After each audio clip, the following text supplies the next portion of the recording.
জয় গোপাল বলে আজকে আমি আমার ভিডিওটা শুরু করছি। বন্ধুরা তোমরা কেমন আছো? নিশ্চয়ই ভালো আছো। দেখো আজকে আমি যেহেতু জয় গোপাল বলার কারণ হচ্ছে আমি এটা গোপালের জন্য আজকে কেকের অর্ডারের টপার করছি, যেটা হচ্ছে মটকা, যেগুলো আমি ফন্ডেন্ট দিয়ে করছি টপার হিসাবে। এগুলোকে কেকের উপরে বসানো হবে। দেখো কেমন করে করছি, খুবই সোজাভাবেই তোমাদের সামনে আমি দেখাচ্ছি।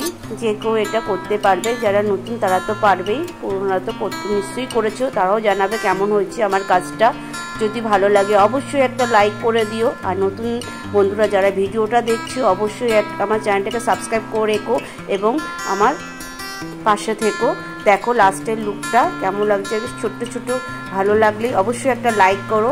দেখো এখন আমি কেকটার উপরে বসিয়ে দিচ্ছি টপারগুলো, মানে আর ননির ডিজাইন দিয়ে দিচ্ছি যাতে মনে হবে ননিগুলো গড়িয়ে পড়ছে। যদি ভালো লাগে অবশ্যই একটা লাইক করে দিও বন্ধুরা, তোমাদের লাইকটা আমার কাজের অনুপ্রেরণা পায়। দেখো এবার ফাইনাল লুকটা কেমন লাগছে অবশ্যই জানিও বন্ধুরা। Bye bye.